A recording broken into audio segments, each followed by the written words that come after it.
first bike ride of the year, your girl here wanted to bike 30 kilometers and bring me along with her. So this morning, I made some celery juice. I've been juicing a lot. I think I mentioned this on a couple podcasts ago that I started back juicing. But now that I'm running more and I'm being more active, I think to get more nutrients in, juicing is the way to go. I have the Omega Cold Press 365. It's pretty good. But I've been posting some stories and also like some workout updates on my Instagram. So if you're not following me on Instagram, follow me on Instagram. So you're drinking celery juice right now? Yes, celery juice.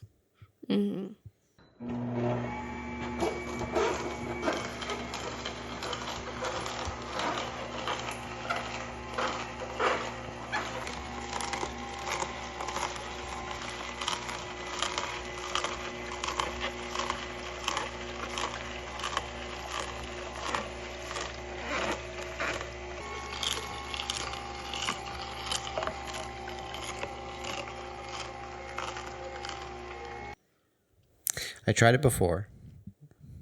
It's not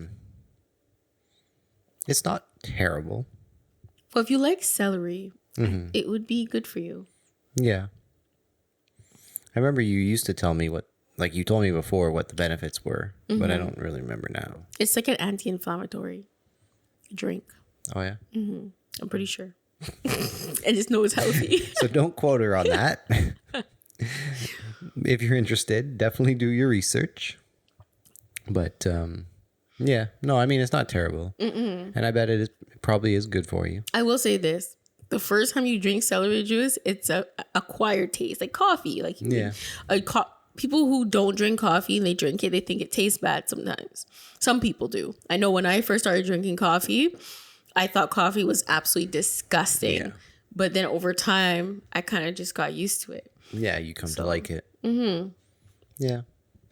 So yeah, it tastes like celery. There's nothing in it. No sugar.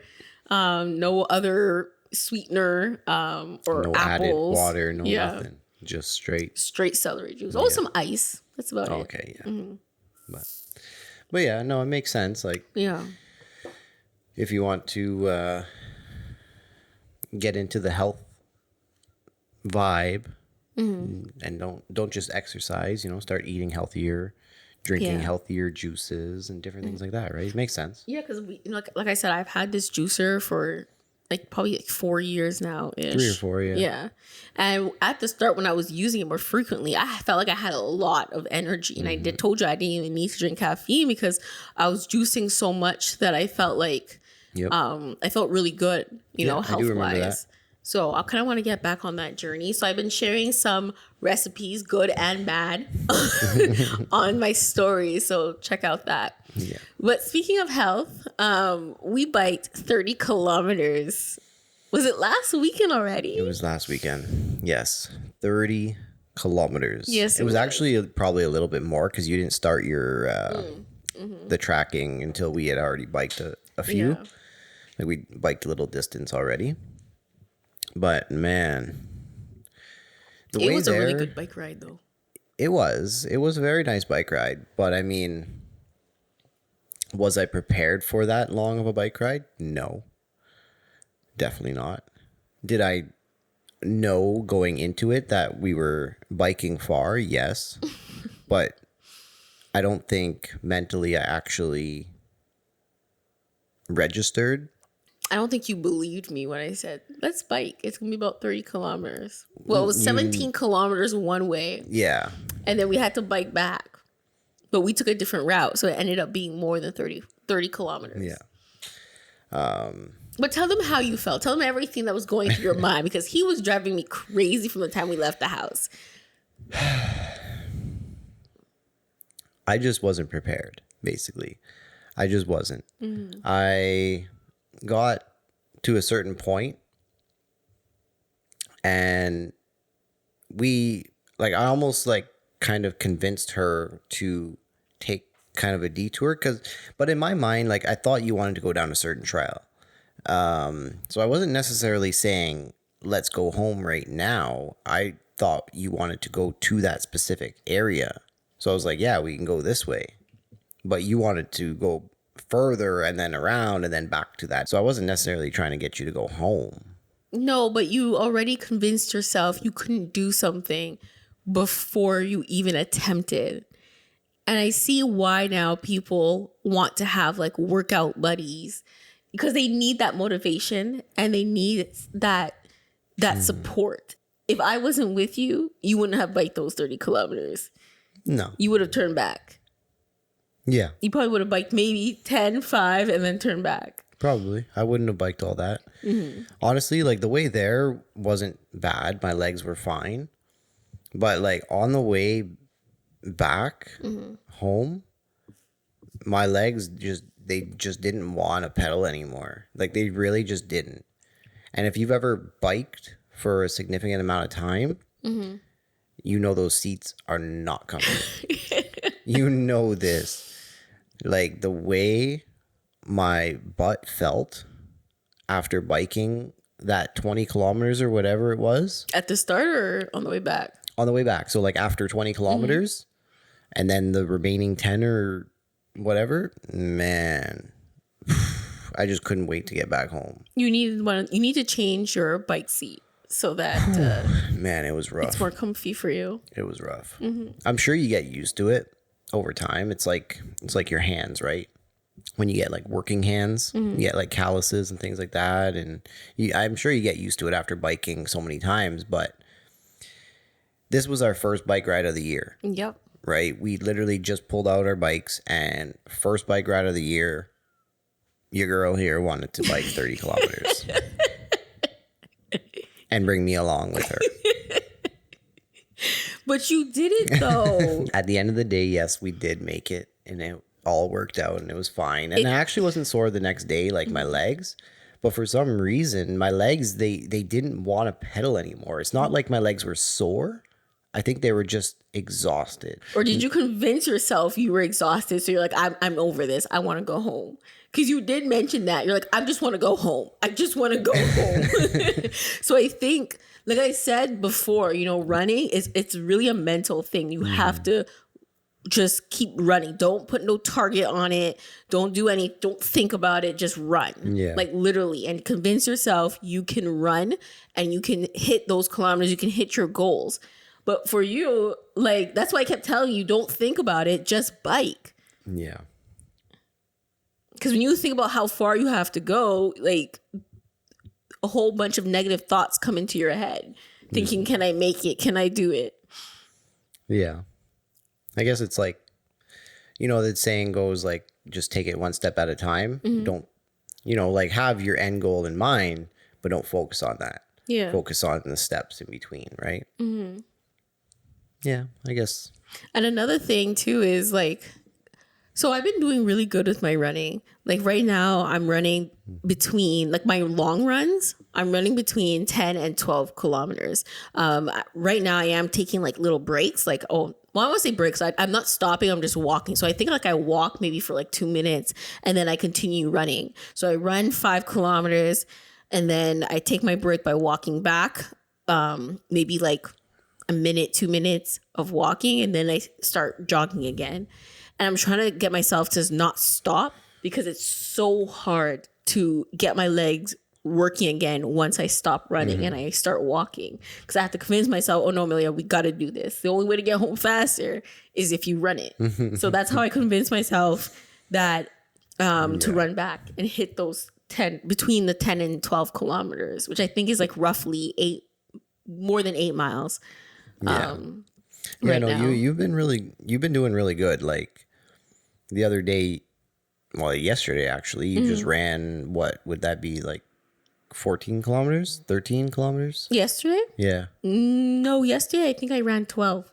Oh, okay. Yeah, Well, I ran either 12. way. It was last weekend where I ran 13 or 14 kilometers. I'll put my stats on the screen. I also share that on Instagram, how well I'm doing as well. Yeah. But it's really mental. Yeah, like I just started. So my longest run so far, I think, was like 3.7. That's really good. Yeah. I think that's my longest so far. But like you're saying, like it is a lot of mental. Like you have to convince yourself, because the route that I did, I could have turned down the street.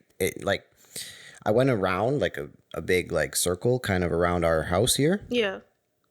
And when I got to a street like really close here, just up on the corner, I seriously had to convince myself, no, this isn't my route. That I'm like, my brain was telling me to stop and just turn down this street. To go home. But that wasn't the route that I planned. I planned on going a little bit further past it and then back around. But I literally, my mind was telling me, just turn, just stop. This is it. This is good enough. This is good enough. Yeah. Right? Like, you've already ran a little bit. At least you did something. That's what my mind was telling me. But I was like, no. The plan was to just keep going, keep going.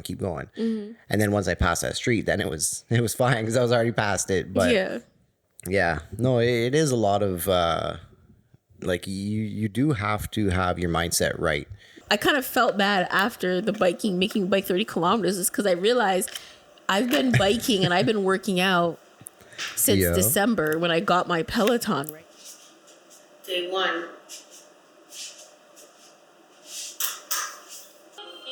Cadence is going to stay exactly the same. Cadence somewhere around the beat of that music at 70. Push.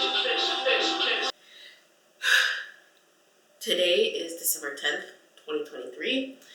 It's a Sunday. Yeah, so I'm going to be doing some yoga, and I don't really know how many times I do want to ride the bike. So I think today I'm going to make a plan, because if you don't plan, you're not going to succeed.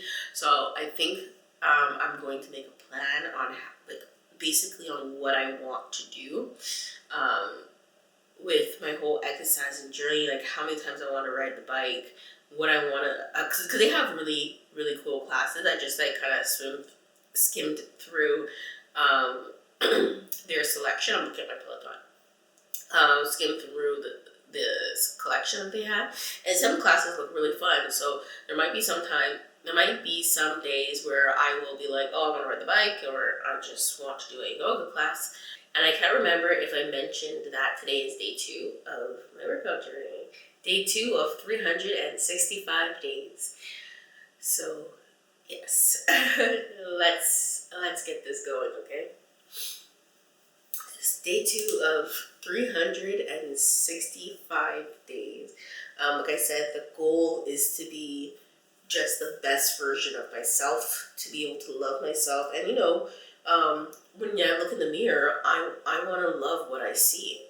I want to love my body, and I want to love my health. I want to know that I'm overall trying my best to be the healthiest version and the best version of myself. That's what I want to see when I look in the mirror. Kind of reminds me of that Michael Jackson song, eh? I'm looking at the man in the mirror. Oh, yeah. And I've just been straight going with my Peloton. That's what has got my stamina up, right? It has helped me with my breathing. I told you guys about the meditation with my breathing and things like that. That's all what I've been using. So all that has prepared me to help me run a 5K faster, to get to the 5K faster. Because once I ran, like, I think it was 2 kilometers or something, or 2 miles, I was like, I got more in me than running 2 miles. I'm not trying to short people who are running 2 miles. I'm not at all. But I'm saying, like, because I thought that all I can do was 2, but once I hit 2, I was like, I can do more. You know what I mean? And I want people who want to start running, or if you are interested in working out, running, find a running partner, or find someone that's going to motivate you to keep going. If you're interested in start running, just start running. That's really it. Yeah, basically, like, where I'm at, my goal is just to increase a little bit every time I go out, right? My first run around here, around home, like, I did 1.5, right? Somewhere around there. And I've just been slowly just trying to add an extra small little block, right? Just add a small extra little section. And eventually it'll add up. Eventually I'll be running 10, I'll be running 20, and then we'll be doing a half marathon. One thing that I learned in my journey, which is still very fresh, is you definitely need to work out your legs. Yeah. Yeah. Because like you've always focused more on your legs than your upper body when going to the gym and just doing workouts at home. I've always done the opposite. I've focused more on my upper body and kind of forgot leg day all the time. You're lucky you don't have a Johnny Bravo body, though. You're very lucky. Nothing's wrong with the Johnny Bravo body, but I'm just saying you're very lucky. Yeah. Well, it's because for my upper body workouts, I never really focused on gaining like mass. I focused on gaining strength and toning all the time. I never tried to get big in my upper body. I just wanted to be stronger, right? So that's why it was still kind of comparable to proportionate. Yes, there you go. But there was still no like when I was younger, it was fine because I played hockey and I played soccer and I was always out with my friends biking and doing different things, right? So my legs were always worked out back then. But outside of that, after I turned like 18, 19 and stopped doing majority of those things and started driving everywhere, Yeah. that's when my legs just took a downturn, right? And now I feel like my legs are actually really weak. And going running, because and this is stuff I've researched kind of on YouTube and read a couple small articles, that there's a small muscle below your kneecap, Okay. right? I forget what it's called, but anyway, anytime you're using your quads,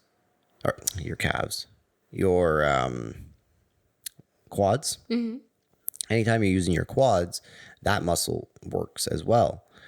So now that I'm running, that portion just below my knee, it's actually really sore. Like it actually is really sore. So basically the research that I was doing, they're saying that you need to actually work out your legs, work out your quads, work out your hamstrings and your calves, and then your knees won't hurt as much while running. Yeah. That's why I made a workout plan where I'm going to be working out, my upper body, my legs, and doing yoga, doing lots of stretching, and also running, obviously. So maybe that's why a lot of people say you got to not just run, you have to do different workouts. Yeah. Because the other, like I can run 5 kilometers now without stopping. Like I've been running without stopping. But the other day when I ran those 12 kilometers, I took a different route and there were more hills than I was used to. Yeah. And that was one of the toughest 5Ks that I had to run, because all the other areas that I've been running was mostly flat.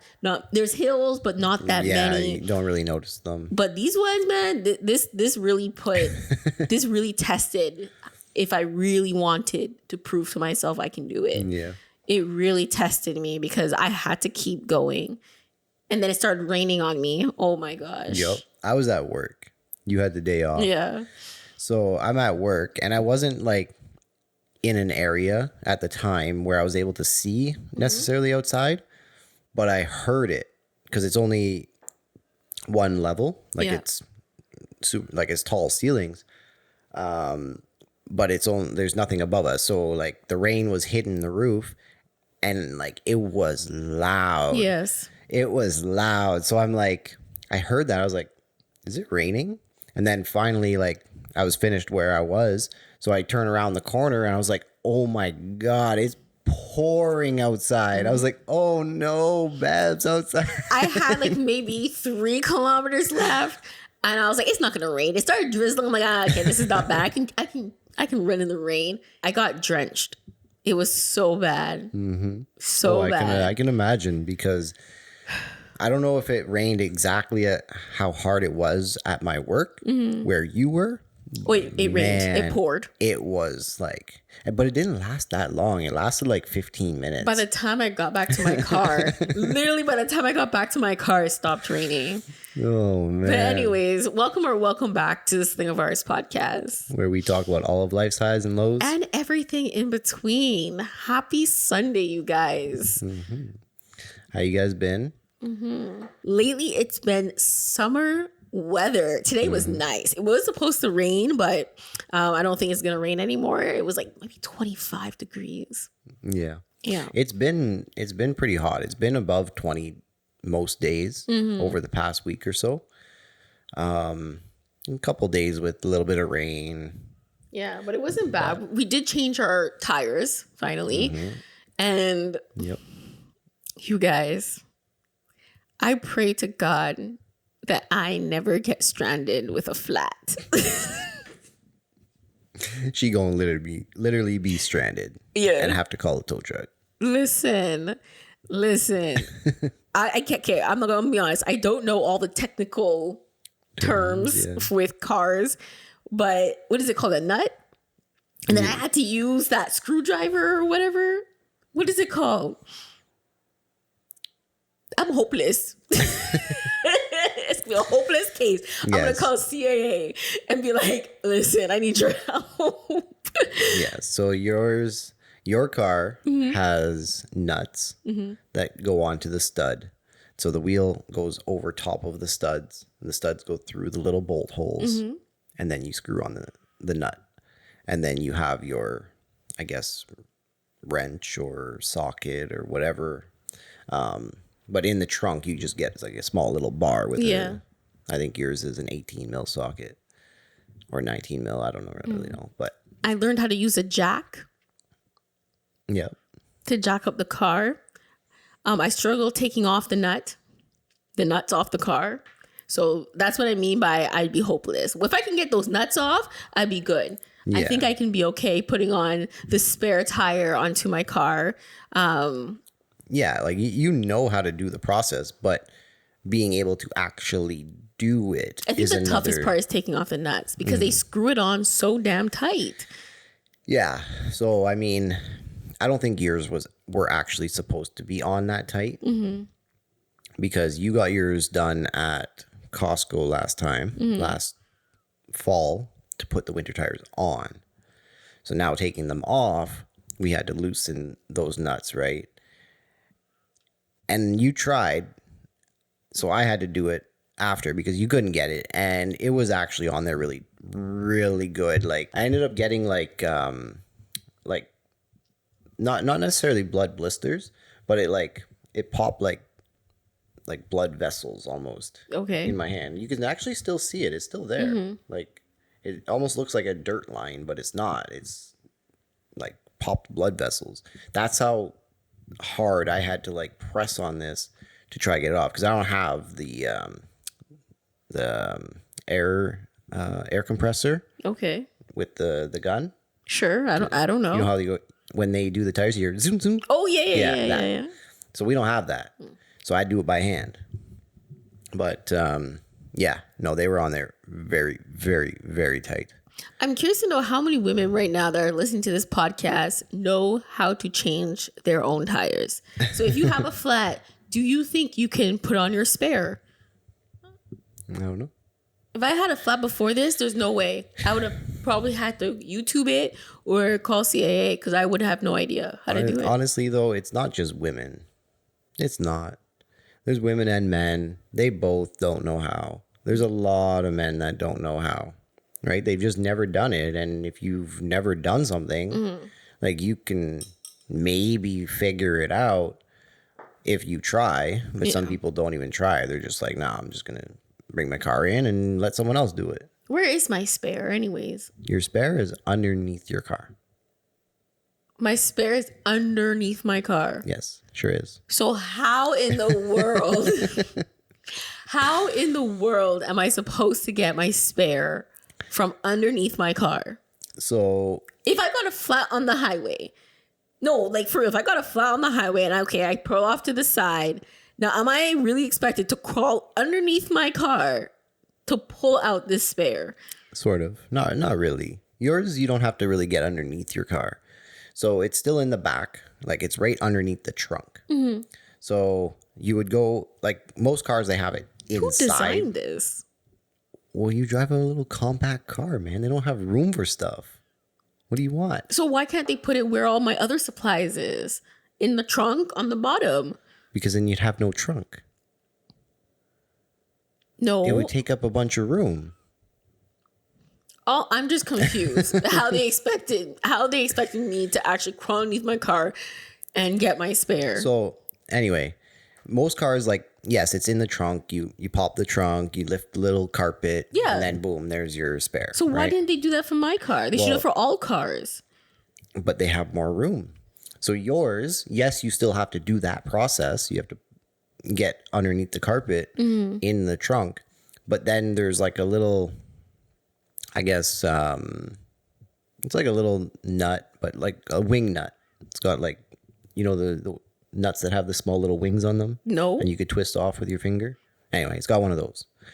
And when you're unscrewing that, it's starting to lower down. There's a small little cage underneath your car that is holding your spare up. So then as you're lowering that, the cage starts like lowering down, right?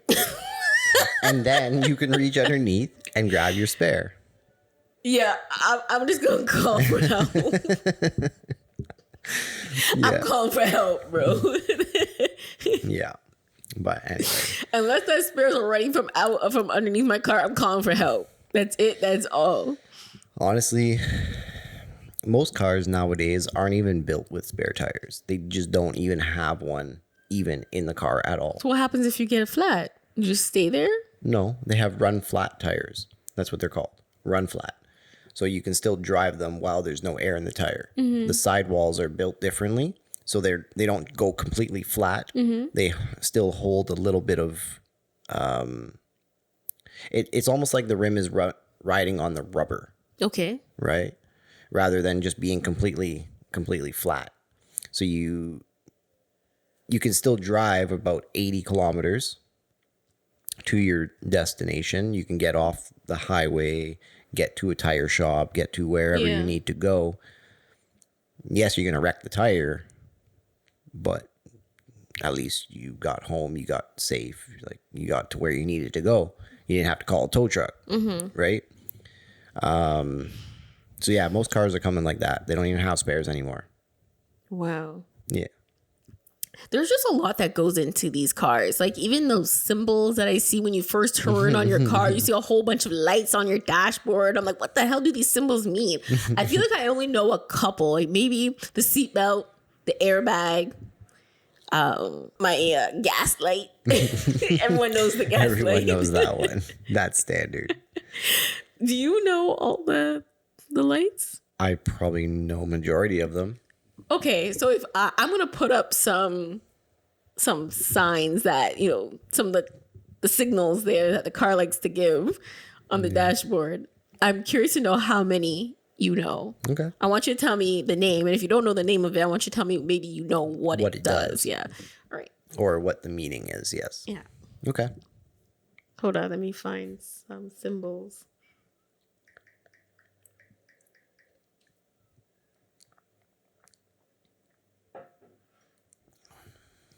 You guys can play along too and let me know how well you guys did. I'll let you know what website I'm using. So if it's not true,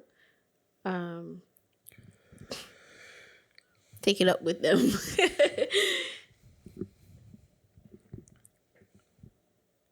Okay, first symbol.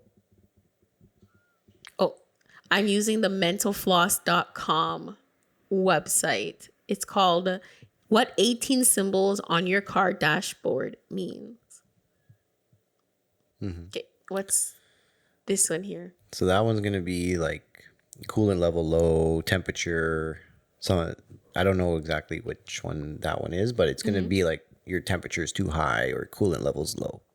So it means Or your oil engine, level is low. yeah, your engine is too hot. Yes. That's what it means. Yeah. And it's an engine temperature warning light. Yes. So what does this one mean? That is a low tire pressure. Yes, tire pressure warning light. Yes.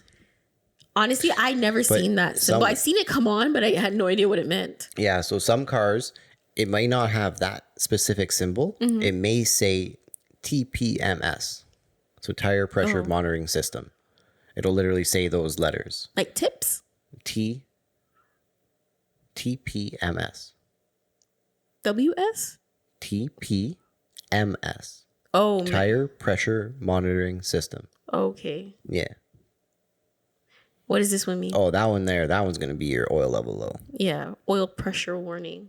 Yeah. Or yes. Yeah. Pressure warning, whatever. So it means your engine is running low on oil. Mm-hmm. Okay, what does this one mean? I know this one. This one always shows up in winter. Yep. If you live in Canada, you would know this one definitely. Yes, that is going to be your traction control. Mm-hmm. So that one there, if your car starts to slide a little bit, it's going to activate that. So that one only comes on when it's actually working, right? Most things come on when there's a problem, right? That one comes on when that system is activating and trying to help the car. So it doesn't slide on ice type of thing? Exactly. Well, I'll tell you guys right now, I'd be sliding on ice during the winter time. Okay, what does this one mean? That's anti-lock braking system. Okay, what does it mean? So basically your brakes don't lock up. So what it does, if you ever had to jam your brakes for whatever reason, you'll feel the pedal like pulsating right back at you. The brake pedal, it pulsates and kind of unlocks the brake very So very does quickly. that happen in winter? Because Yes. I noticed that Yeah. pulsing thing. Okay. It'll do it when you're sliding as well. So when Yeah. you lock up the brakes, it's so the tire doesn't completely just lock and just slide, right? It'll like kind of allow and try to help you gain a little bit of traction Yeah, again. yeah, I get it. Okay, what does this one mean? That one I'm not sure. This one actually I have on my car. So this one is the rear window defrost light. It looks different though. I don't know if I've seen it like that. There must be other ones that look similar. So the rear window defroster is engaged, so any condensation should clear up in a jiffy. That's what it says. In a jiffy. Wow. What is this one?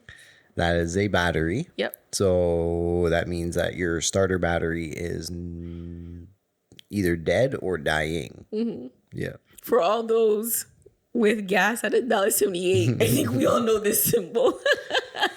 Man.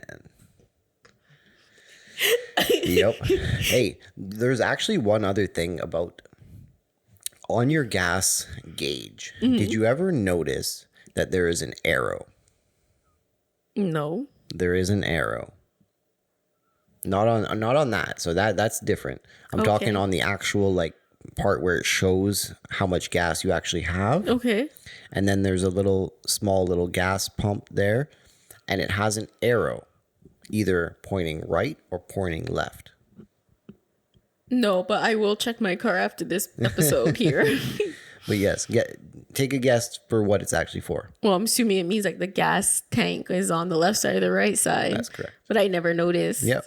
Yeah, it'll tell you. So if you're driving, let's say someone else's car for whatever reason, and you have to stop and get gas, or you rent a car and you don't know, it'll tell you right there. Pause this video right now and go check your gas symbol and let me know if this is true. It is. It is very true. It will tell you which side you need to fill up on, which side of the car you need to pull up to that pump at. Interesting. Yep. Okay. Let's do another one. What's this one? That looks like your fog light. Yeah, it is. Okay, what's this one? I have no idea what this one means. Yeah, so this one is probably more limited to like luxury brands because most vehicles just have a standard strut with a spring, like a coil spring. Some cars have air ride suspension or airmatic suspension. Okay. That's more of a luxury type thing because it is going to be smoother. It's going to be a smoother ride. Yeah. But it's definitely more expensive if anything breaks with it. Trust me on that. It's going to be way more expensive if something breaks. So that one is your air suspension warning. Yes. I've never seen it, so I don't know. Yeah. Okay, so we all know that the cruise control indicator. What's this one? I don't think I've ever seen That's this a one. headlamp warning or could be tail lamp as well. So like if your light goes out in your car? Yeah. What's this one? It's got nothing in it. I don't know. It's a brake pad warning. Oh, interesting. I had to change one of those, didn't I? Yeah, you've changed. I think your rear brakes before. I don't think you've had to do your fronts yet. See, I hate going into the dealership and getting my car, tuned up or whatever. Every couple of months, every couple of kilometers, I have to do that. I always feel like I'm being taken advantage of because they talk like, they don't use layman terms when they're talking to me. They're using all these fancy words. I'm just like, so what does my car need? Okay. How much is it? Like, I don't know. And I feel like that's how they take advantage of a lot of people because they're not using layman terms. Like some of them do maybe, but the dealerships that I've gone to get an oil change or whatever, they tell me something's wrong with the car. And I'm just like, I'm just going to text my dad or I'm going to text Curtis, ask questions because I don't understand. Yeah. Like, explain it to me. Yeah. See, you truly. And I feel like when they do, they know that they can maybe charge me at a higher rate because I have no idea. Yeah, no. I don't even know if they actually do that. They're not going to do that necessarily. What, charge me higher? No, they're going to charge you regular pricing, like what they would charge any regular customer. Yeah, okay, their markup may be fairly high, and that's just their standard markup. It's already really high. But one thing that they may potentially do is the technician themselves will be like, hey, I'm going to note this, like the brakes are getting low, for the advisor to then be like that. And that's where it kind of gets a little bit questionable because the advisor can tell you, hey, you're going to need brakes in the next 5,000 kilometers. So come see us around then and we'll reinspect. Or he may be like, hey, your brakes are low. Do you want us to replace them today? He might just say that straight up. Whereas now you're doing it early and you didn't necessarily have to. Yeah. So that's where it becomes a little questionable. The maybe miscommunication between the technician of what he's trying to tell you, the technician is trying to tell you, that gets passed on to the advisor that then tells you. Right? There might be a slight miscommunication. So then you're getting stuff early. They're not going to sell you stuff that you don't necessarily need. It may just be early is what I'm trying to get at. Okay, I get it. Yeah. But still, I don't like when I have to go in because I don't understand. Yeah. It's too much for me. Yeah. I can't understand cars. And I remember at one point I was like, I'm gonna be a mechanic so I can fix my own car as well. Yeah. No. Yeah. But no, I mean, a lot of people don't know anything about cars or very, very little. They just drive them. They know how to drive them. And honestly, there's a lot of people out there that don't know how to drive them, but they do. Drive what, cars? Yeah. Oh. It's true. Anybody watching this could probably agree. They've met some people on the road. But everyone thinks they're a better driver than the other people on the road. Everyone's like, this person doesn't know how to drive. But really, truly, no. Maybe it's you who don't know how to drive. You Let's were be the one honest. who made the mistake. But you're blaming that other person that just cut you off when you almost ran through a red light or turned the wrong corner or did whatever.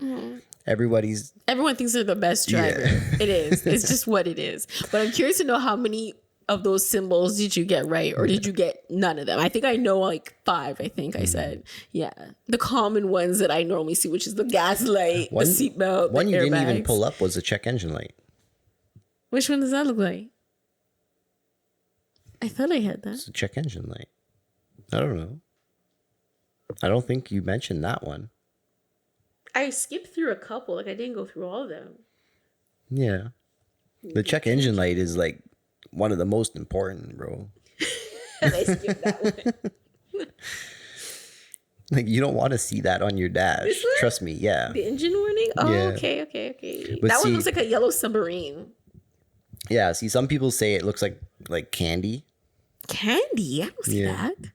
No way. And then the other one, the temperature. Some people say it looks like a key. Okay, I can see that. Yeah. Yeah. I can see the key. Yeah. because it's got like the old school like medieval keys, right? The little 3 things. Yeah. But No, but I'm grateful that you were able to show me how Yeah. to change my tires. yeah, like now you know how to do it. Whether you'll be able to do it or not, that's another question. Yeah. But at least you know how, in theory. But yeah, so now we're good. We got our summer tires on. Summer is coming quick though. Yep. Can't believe it's already almost June. So we literally have like 3 months or so left of actually nice weather. Don't say that because we had a really good winter. I didn't even feel like winter was here. Okay, yes, we did. It wasn't like overly cold, but you still had to wear a jacket. Yeah, but some mornings you have to wear a jacket too. Here. Yeah. But what I mean is like, I will say this. In the morning, my second time I ran a 10K, it was like maybe around 5 o'clock-ish or 5:30 is when I started running. And I overestimated how hot it actually was. So I had a sweater on. Then I had like a winter vest on. And let me tell you, my body overheated and I got super sick. Like I was very, very sick. And I think like I needed, like I was talking to my sister and she's like, you probably needed more electrolytes in you. You were probably dehydrated. Because I told you guys about the running vest that I was looking into. Yep. I actually found one I found one at Sales, which is an outdoor store. I think I'm gonna get it from there instead of buying it off Amazon because I wanted the one with the water bladder instead of the water bottle. That's the one I was more interested in. So I think going forward, anything that's more than 5-6 kilometers, I'm gonna have to start wearing a running vest because I'm noticing that even though I'm able to run the 10 to 12 kilometers right now, by the time I make it back home, like yeah, I'm a little bit dizzy. So, like we said in the last podcast, like we're just learning as we're going, and having those protein bars or like something sugary or having electrolytes with me, I think can help me keep me going. I wonder if there's like something that you can just add to your water Yeah. for electrolytes. Yeah, there is. Rather than drinking like Gatorade that has a lot of like sugars and stuff. Ooh, what's your favorite Gatorade? My favorite Gatorade? I mean, I like the blue and the white are technically my favorite. No. Yes. Blue hands down is the best Gatorade. No. I remember as a kid though playing soccer. When like, let's say it was like a tournament. Yeah. So that we were at the field like all day long. My team would, not all the time, but majority of the time, rent The big Gatorade. big, huge jugs that you see like on like football. Yeah. When you watch football on TV, they have that big, huge jug with the spout. Yeah, we would rent those, and it would be full of Gatorade. Yeah.